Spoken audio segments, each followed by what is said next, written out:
వైకుంఠ ఏకాదశి వేడుకలు ఏపీ వ్యాప్తంగా ఘనంగా జరుగుతున్నాయి. తెల్లవారుజాము నుంచే వైష్ణవాలయాలకు భక్తులు భారీగా తరలివచ్చారు. ఆలయాలను తెరిచి ప్రత్యేక పూజలు నిర్వహించిన అనంతరం భక్తులకు ఉత్తర ద్వార దర్శన భాగ్యం కలిగింది.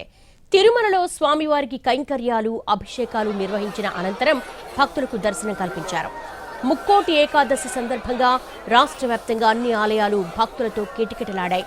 ఉత్తర ద్వార దర్శనం కోసం వేకువజాము నుంచి ఆలయాల వద్ద భక్తులు బారులు తీరారు. తిరుమలలో 10 రోజుల వైకుంఠ ద్వార దర్శనాలు అత్యంత ఘనంగా ప్రారంభమయ్యాయి. వేకువజామున స్వామివారికి శాస్త్రోక్తంగా పూజా కైంకర్యాలతో పాటు అభిషేకం నిర్వహించారు. వైకుంఠ ఏకాదశిని పురస్కరించుకుని శ్రీవారి ఆలయాన్ని, పరిసర ప్రాంతాలను ఆధ్యాత్మిక శోభ ఉట్టిపడేలా సర్వాంగ సుందరంగా తీర్చిదిద్దారు. సామాన్యులతో పాటు ప్రముఖులు ఉత్తర ద్వార దర్శనం చేసుకున్నారు.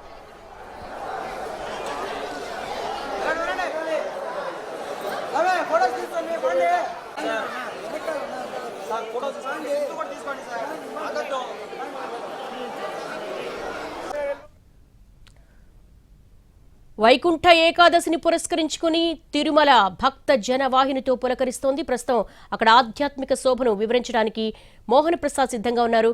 మోహన్, తిరుమలలో రద్దీ ఏ విధంగా ఉంది? అంతా సజావుగా సాగుతోందా? దేవి, శ్రీవారి ఆలయంలో వైకుంఠ ద్వార దర్శనాలు ఇవాళ వేకువజామున 1:25 ప్రారంభమయ్యాయి. గత ఏడాది అనుభవాల దృష్టిలో ఉంచుకొని టీటీడీ ఏడాది ముందస్తుగానే ఏర్పాట్లు చేసింది. 3 నెలల నుంచి కసరత్తు ప్రారంభించింది. నెల రోజుల ముందు నుంచి దర్శన టోకన్ల జారీ ప్రక్రియను ప్రారంభించింది. మొదటి 3 రోజులకు సంబంధించి దర్శన టికెట్లను ఆన్లైన్లోనే కేటాయించారు. మొత్తం 3 రోజులకు సంబంధించి 1,89,000 దర్శన టోకన్లు జారీ చేశారు. జారీ చేసినటువంటి దర్శన టికెట్లపైనే వారు క్యూ లైన్కు చేరుకోవాల్సినటువంటి ప్రాంతంతో పాటు వారిని దర్శనానికి అనుమతించేటటువంటి సమయాన్ని కూడా కేటాయించారు. దీంతో కేటాయించిన సమయానికి క్యూ లైన్ వద్దకు చేరుకున్నటువంటి భక్తులకు సులభతరంగా స్వామివారి దర్శన భాగ్యం లభించేలా టీటీడీ ఏర్పాట్లు చేసింది. ఇక జనవరి 2వ తేదీ నుంచి 8వ తేదీ వరకు కూడా ప్రత్యేక ప్రవేశ దర్శనానికి సంబంధించి ఆన్లైన్లో ఇప్పటికే దర్శన టోకన్లు జారీ చేశారు. మొత్తం 7 రోజులకు సంబంధించి రోజుకు 15,000 చొప్పున 1,05,000 టోకన్లను జారీ చేశారు. ఇక శ్రీవాణి దర్శనానికి సంబంధించి కూడా 7 రోజులకు సంబంధించి రోజుకు 1000 చొప్పున 7,000 దర్శన టోకన్లు జారీ చేశారు. ఇక సర్వదర్శనం భక్తులకు సంబంధించి మాత్రం ఎలాంటి టోకన్ లేకుండా నేరుగా తిరుమల చేరుకుంటే వారిని దర్శనానికి అనుమతించేలా టీటీడీ ఏర్పాట్లు చేసింది. మొత్తం ఈ 10 రోజుల వ్యవధిలో 8 లక్షల మంది భక్తులకు స్వామివారి వైకుంఠ ద్వార దర్శన భాగ్యాన్ని కల్పించేలా టీటీడీ ఏర్పాట్లు చేసింది. ఇక మనతో పాటు శ్రీవారిని దర్శించుకున్నటువంటి భక్తులు ఉన్నారు. వారి అభిప్రాయాలు తెలుసుకునే ప్రయత్నం చేద్దాం. చెప్పండి, ఇవాళ రోజు దర్శనానికి వెళ్ళారా? ఎలా ఉంది ఇప్పుడున్నటువంటి ఏర్పాట్లు? ఎలా ఉన్నాయండి? మేము రేపటికి టికెట్ ఉంది. రేపు మార్నింగ్ 7 o'clockకి మాకు ఈడిప్ ద్వారా అలాట్మెంట్ వచ్చింది. మాకు రూమ్ కూడా కేటాయించారు. అన్ని వసతులు బాగా అరేంజ్ చేశారు టీటీడీ. అంటే గతంలో ఎప్పుడైనా వైకుంఠ ద్వార దర్శనం తిరుమలకు విచ్చేసారా? అప్పటికి ఏమన్నా పోలికలు? లేదండి, ఇదే ఫస్ట్ టైం కదా. మేము నలుగురం ఫ్యామిలీస్ వాళ్ళము ఈడిప్లో మాకు రావడం జరిగింది. చాలా అదృష్టంగా భావిస్తున్నాము. ఒకే కుటుంబం వాళ్ళకి రావడం చాలా అదృష్టంగా భావిస్తున్నాము. ఎలా ఉంది ఇక్కడ దర్శనానికి వెళ్ళి? ఎలా ఉన్నాయి ఏర్పాటు? फ्री दर्शनम वैकुंठ एकादशी फर्स्ट टाइम मी नांदेडमधून आलेली आहे आणि वैकुंठ एकादशीचं दर्शन घेऊन मन असं प्रसन्न झालेलं आहे. ఎలా ఉందమ్మా ఏర్పాట్లు? ఏర్పాట్లు అన్ని బాగున్నాయి సార్. ఈ రోజే మా దర్శనం కూడా అయిపోయింది సార్. వసతులు కానీ క్యూ లైన్స్ అంతా బాగుంది సార్. దర్శనం కూడా చాలా బాగా జరిగింది సార్. అంటే గతంలో ఎప్పుడైనా తిరుమలకు వచ్చారా? అప్పుడు ఏర్పాట్లు ఎలా ఉన్నాయి, ఇప్పుడు ఏర్పాట్లు ఎలా ఉన్నాయి? అంటే ఈసారి లక్కీ టిప్ సిస్టమ్ పెట్టారు కదా, ఇది ఎలా అనిపిస్తుంది? గతంలో కూడా నేను చాలా సార్లు తిరుమలకు వచ్చాను, కానీ వైకుంఠ ఏకాదశికి రావడం ఇదే ఫస్ట్ టైం సార్. చాలా బాగా జరిగింది సార్. దర్శనం బాగుంది. ఎలా ఉందమ్మా? బాగుంది సార్. అన్ని లక్కీ టిప్లో వచ్చింది. మాకు చాలా బాగా జరిగింది. నేను ఇంతకుముందు నుంచి మాది కాళహస్తి పక్కన ఎన్నో మాటలు వచ్చి మా వైకుంఠ ఏకాదశి బాగా అప్పటికన్నా కూడా ఇంకా బాగా జరిగింది సార్. పాప మాట్లాడుతున్నట్టు సార్. నమో వెంకటేశాయ. మేము నిజామాబాద్ నుండి వచ్చామండి, లక్కీ టిప్పులోనే. సార్, ఈ వైకుంఠ ఏకాదశి రోజులు 1:15కు స్టార్ట్ అయిన లక్కీ టిప్పు అన్నది కానీ దర్శనం కాకుండా ప్రతి ఇష్యూలో 100% న్యాయంగా తీసుకుంటున్నారు. దర్శనాలు చాలా బాగా జరుగుతున్నాయి. శానిటేషన్ కానీ, ఇక్కడ భక్తులకు సౌకర్యాలు కానివ్వండి. ఇక్కడ నాకు జరిగిన విచిత్రం ఏంటంటే, ఇంతవరకు నేను ఒక 10 సార్లు పరకామణి సేవకు రెగ్యులర్గా వచ్చేవాడిని. ఈ 69 కౌంటర్లు లడ్డూలు ఇవ్వడం అన్నది విత్ ఇన్ 5-10 మినిట్స్లోనే క్లియర్ అవుతున్నాయండి. చాలా బాగా జరుగుతున్నాయి ఏర్పాట్లు. నమో వెంకటేశాయ. ఓం నమో వెంకటేశాయ. నేను ఈసారి వైకుంఠ ఏకాదశికి వచ్చాను. ప్రతిసారి లాగానే ఈసారి కూడా చాలా బాగా అరేంజ్ చేశారు. కానీ కొంచెం జనాల తాకిడి వల్ల కొంచెం రూమ్స్ కోసం క్యూ లైన్స్ అనేది చాలా ఒక 2 కిలోమీటర్ల వరకు ఉన్నాయి. సో దాన్ని కొంచెం దృష్టిలోకి తీసుకొని మళ్ళీ ఒకసారి దీన్ని మంచిగా సద్వినియోగం చేసుకోవాలని అందరికీ మనవి చేస్తున్నాం. ఓం నమో వెంకటేశ్వర. చాలా అదృష్టంగా భావిస్తున్నాం సార్. అంతా చాలా బాగుంది, ఏర్పాట్లు బాగున్నాయి. ఎలా ఉన్నాయమ్మా, దర్శనం చేసుకున్నారా? ఎలా ఉంది ఏర్పాటు? చాలా బాగా అయిందండి. టీడీటీ వాళ్ళు చేసిన అన్ని కూడా చాలా బాగున్నాయి. దర్శనం బాగా అయింది. లడ్డూలు త్వరగా ఇచ్చారు. పిల్లలకి కానీ పెద్దోళ్ళకి కానీ ఎవరికి ఇబ్బంది లేకుండా అన్ని వసతులు బాగా చేశారు. చాలా అదృష్టంగా భావిస్తున్నామండి మేము. ఓం నమో వెంకటేశాయ. మాకు 3.5 అవర్స్లో దర్శనం అయిందండి. చాలా బాగా మెయింటెనెన్స్ చేశారు. ఫ్లవర్ డెకరేషన్ కానీ లైటింగ్ డెకరేషన్ కానీ చాలా బాగుంది. క్యూలో కూడా తొక్కిసలాట్లు ఏం లేకుండా బాగా సఫాయిగా పోయినామండి. అంటే గతంలో ఎప్పుడైనా వచ్చారా ఏకాదశి? ఇంతకు ముందు వచ్చామండి. అప్పుడు ఏర్పాట్లు ఎలా ఉన్నాయి? ఇప్పుడు ఉన్నటువంటి ఈ సిస్టమ్ ఎలా ఉంది? అప్పుడు కన్నా ఇప్పుడు చాలా బాగా. అంటే ఈ డిప్ అనేది ఒక అదృష్టం ఉంటేనే స్వామి దర్శనం లభిస్తుంది కదా. అదృష్టం లేకపోతే దర్శనం రాదు. కానీ అప్పుడు దర్శనం ఎప్పుడు వచ్చినా లభించేది కదా. ఇప్పుడు బాగా తొందరగా అయింది సార్. మీరు వెళ్ళారండి దర్శనం? ఎలా ఉన్నాయండి ఏర్పాటు? చాలా బాగున్నాయి. నేను ఇదే ఫస్ట్ టైం రావడం లక్కీ డిప్ లో. బట్ చాలా హ్యాపీగా ఉంది చూడడం. లోపల ఫ్లవర్ డెకరేషన్ కానీ మొత్తం అంతా కూడా చాలా హ్యాపీగా ఉంది. ఇది అదృష్టంగా భావిస్తున్నాను. Thank you. ఎలా ఉన్నాయండి తిరుమలలో ప్రస్తుతం ఉన్నటువంటి ఏర్పాట్లు ఎలా ఉన్నాయి? ఇంకా ఏమన్నా మార్పులు చేయవలసిన అవసరం ఉంది? చాలా బాగుందండి. ఎవ్రీ ఇయర్ కంటే ఈ ఇయర్ చాలా బాగుంది. ఈ లక్కీ డిప్లో రావడం అనేది చాలా అదృష్టంగా భావిస్తున్నాము. ఈ వైకుంఠ ఏకాదశికి చాలా క్రౌడ్ ఉండి తొక్కిసలాట అట్లా జరిగింది కదా. ఇయర్ అట్లా ఏమీ లేకుండా తొందరగా లైన్స్ కానీ అన్ని క్లియర్ అయిపోతున్నాయి. లడ్డు దగ్గర కానీ ఈవెన్ లైన్లో కానీ రూమ్స్ కానీ అలాట్మెంట్ అంతా బాగుంది. చాలా బాగుందండి.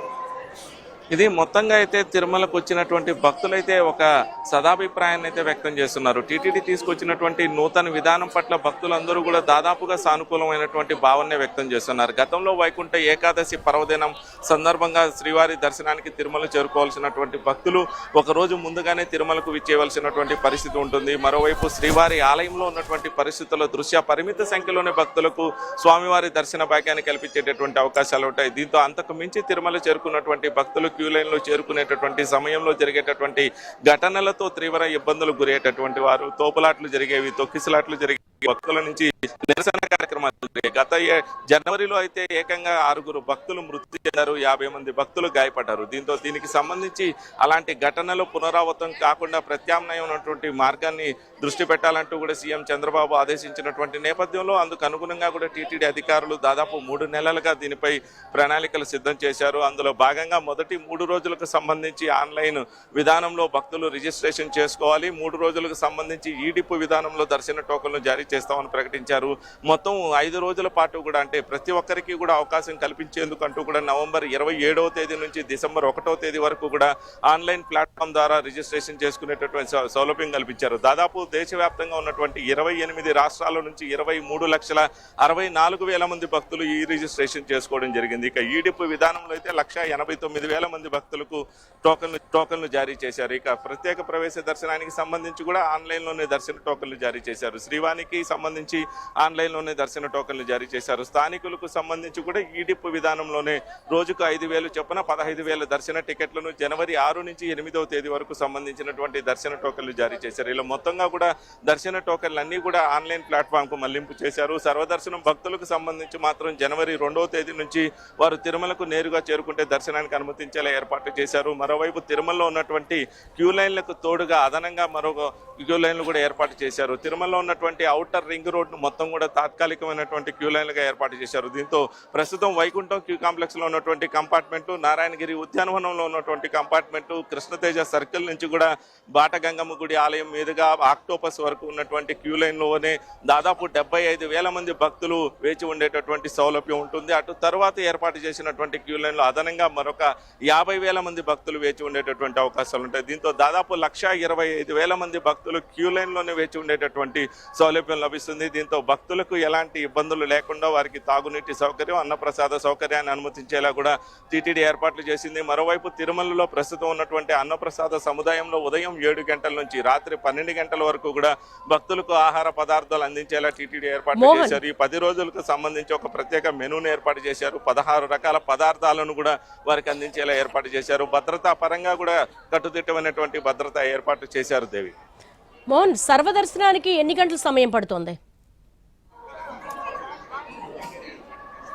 దేవి ప్రస్తుతం టోకెన్ కలిగినటువంటి భక్తులను మాత్రమే సర్వదర్శనానికి అనుమతిస్తున్నారు. దీంతో వారు కేటాయించిన సమయానికి క్యూ లైన్ వద్దకు చేరుకుంటే, అంటే వారికి ఉదయం ఒక ప్రాంతం, మధ్యాహ్నం మరొక ప్రాంతం, సాయంత్రం మరొక ప్రాంతం వద్దకు చేరుకునేలా టీటీడీ ఏర్పాట్లు చేసింది. దీంతో భక్తులు అందరూ కూడా ఒకే ప్రాంతానికి చేరుకునేటటువంటి పరిస్థితి ఉండదు. అక్కడ ఎలాంటి తోపులాటలు కానీ తొక్కిసలాటల ఘటనలు జరిగేటటువంటి అవకాశాలు ఉండవు. ఉదయం ఉన్న టోకెన్ కలిగినటువంటి భక్తులు ఏటీసీ సర్కిల్ వద్దకు చేరుకుంటే వారిని దర్శనానికి అనుమతిస్తారు. మధ్యాహ్నం నుంచి కూడా కృష్ణతేజ సర్కిల్ వద్దకు చేరుకున్న భక్తుల్ని దర్శనానికి అనుమతిస్తారు. సాయంత్రం నుంచి శిలాతోరణం సర్కిల్ వద్దకు భక్తులు చేరుకుంటే వారిని దర్శనానికి అనుమతిస్తారు. క్యూ లైన్ వద్దకు చేరుకున్నటువంటి భక్తులు వారు కేటాయించిన సమయం నుంచి 2 గంటల్లోనే స్వామివారి వైకుంఠ ద్వారా దర్శనం చేసుకుని ఆలయం వెలుపలకు వచ్చేలా కూడా ఏర్పాట్లు చేశారు. మరోవైపు క్యూ లైన్లో ఎక్కడా కూడా వారు వేచి ఉండేటటువంటి పరిస్థితి ఉండదు. కేవలం సర్వదర్శనం భక్తులను మాత్రమే ప్రస్తుతం దర్శనానికి అనుమతిస్తున్నారు. ఉదయం 7 గంటల నుంచి కూడా స్వామివారికి సంబంధించినటువంటి నైవేద్య కార్యక్రమ విరామ సమయంలో మినహాయిస్తే మిగిలిన సమయం అంతా కూడా దాదాపు ఇవాల్టి రోజున 15 గంటల సమయాన్ని సర్వదర్శనం భక్తులకు కేటాయించారు. ఉదయం 7 గంటల నుంచి ఇవాళ అర్ధరాత్రి 2 గంటల వరకు కూడా సర్వదర్శనం భక్తులను దర్శనానికి అనుమతించనున్నారు. అటు తర్వాత స్వామివారికి ఏకాంత సేవ నిర్వహించి రేపటి రోజున తిరిగి స్వామివారికి తిరుప్పావై సేవతో మేల్కొల్పు పలిగేటటువంటి కార్యక్రమాన్ని నిర్వహిస్తారు. దీంతో మొత్తం 15 గంటల సమయం మొత్తం కూడా సర్వదర్శనం భక్తులకే కేటాయించారు. దీంతో సర్వదర్శనం భక్తులు ఒక్కసారి క్యూ లైన్లో ఎంటర్ అయితే వారు ఎక్కడా కూడా వేచి ఉండేటటువంటి పరిస్థితి ఉండదు. ఇదే ప్రస్తుతం తిరుమలలో స్వామివారిని దర్శనం చేసుకొచ్చినటువంటి భక్తులలో ఒక దివ్య అనుభూతిని కలిగించేటటువంటి పరిస్థితి ఏర్పరిచింది. దాంతో టీటీడీ తీసుకొచ్చినటువంటి నూతన విధానాన్ని స్వామివారిని దర్శనం చేసుకున్నటువంటి భక్తులైతే మాత్రం అందరూ కూడా మంచి పరిణామంగానే అభివర్ణిస్తున్నారు. దేవి మోహన్, గతంతో పోల్చుకుంటే ఈసారి అత్యాధునిక సాంకేతిక పరిజ్ఞానాన్ని ఉపయోగించి ఆ విధానం ద్వారా ఒక ప్రణాళిక ప్రకారం దీన్ని ఎగ్జిక్యూట్ చేసింది. సో కొంతవరకు సఫలీకృతమైనట్టుగానే భావించవచ్చా? దేవి టీటీడీ తీసుకొచ్చినటువంటి ఈ నూతన విధానం పూర్తి స్థాయిలో సఫలీకృతమైందనే చెప్పవచ్చు. గతంలో వైకుంఠ ఏకాదశి నిర్వహణ అనేది టీటీడీ అధికారులకు ఒక పెద్ద టాస్క్గా మారిపోయేది. దాదాపు ముందు 3 నెలల నుంచి కసరత్తు చేస్తున్నప్పటికీ కూడా ముందు రోజు నుంచే భక్తులు తిరుమలకు చేరుకునేటటువంటి అవకాశాలు ఉంటాయి. శ్రీవారి ఆలయంలో ఉన్నటువంటి పరిస్థితుల దృష్ట్యా రోజుకు 70 నుంచి 75 వేల మంది భక్తులకు మాత్రమే స్వామివారి దర్శన భాగ్యం కల్పించేటటువంటి అవకాశాలు ఉంటాయి. కానీ వైకుంఠ ప్రదక్షిణ మార్గంలో గతంలో అయితే కేవలం ఒకరోజు మాత్రమే శ్రీవారి ఆలయంలో వైకుంఠ ద్వార ప్రదక్షిణ మార్గానికి భక్తులను అనుమతించేవారు. 1949 నుంచి ద్వాదశి రోజున కూడా భక్తులను వైకుంఠ ద్వార ప్రదక్షిణ మార్గంలో అనుమతించేటటువంటి విధంగా ఏర్పాట్లు చేశారు. 2 రోజుల పాటు ఈ విధానం అమలు చేస్తున్నప్పటికీ భక్తుల తాకిడి ఎక్కువగా ఉండడంతో 2020లో 10 రోజుల పాటు వైకుంఠ ద్వార దర్శనాన్ని భక్తులకు అనుమతించేలా చేశారు. ఇలా 10 రోజుల పాటు వైకుంఠ ద్వార దర్శనం విధానాన్ని తీసుకొచ్చినప్పటికీ కూడా భక్తులు పెద్ద సంఖ్యలో వైకుంఠ ఏకాదశి పర్వదినం ముందు రోజే తిరుమలకు చేరుకుంటూ ఉండేవారు. ఎలాంటి టోకెన్ లేకుండా తిరుమలకు చేరుకుంటూ ఉండడం, వారు క్యూ లైన్లోకి ప్రవేశించేందుకు అందరూ కూడా ఒకేసారి ప్రయత్నం చేస్తుండడం, ఆ ప్రాంతంలోనే తోపులాట్ల ఘటనలు చోటు చేసుకుంటూ భక్తులు ఇబ్బందులకు గురేటటువంటి పరిస్థితి ఉండేది. దీంతో ఈ ఏడాది టీటీడీ పూర్తి స్థాయిలో ప్రణాళికలు సిద్ధం చేసింది. ఒక మ్యాట్రిక్స్ని ఏర్పాటు చేసింది. రోజుకు ఎంతమంది భక్తులకు స్వామివారి దర్శన భాగ్యం కల్పించబోతున్నారు, ఉదయం ఎన్ని గంటల నుంచి ఎన్ని గంటల వరకు కూడా స్వామివారి ఆలయంలో దర్శన సమయం లభించబోతుంది, గంటలో ఎంతమంది భక్తులను దర్శనానికి అనుమతిస్తారు, ఇలా పూర్తి స్థాయిలో మ్యాట్రిక్స్ను సిద్ధం చేసింది. అందులో భాగంగా మొత్తం 10 రోజులకు సంబంధించి 8 లక్షల మంది భక్తులను దర్శనానికి అనుమతించే అవకాశం ఉన్నట్టుగా కూడా మొత్తం దానికి సంబంధించినటువంటి ప్రణాళికలు సిద్ధం చేసింది. అందుకు అనుగుణంగా టోకన్లు జారీ చేస్తూ వచ్చింది. దీంతో ఎక్కడా కూడా భక్తుల మధ్య తోపులాట్లు జరిగేటటువంటి ఆస్కారం లేకుండా టీటీడీ ముందస్తు జాగ్రత్తలు తీసుకుంది. Devi, thank you for updates Mohan.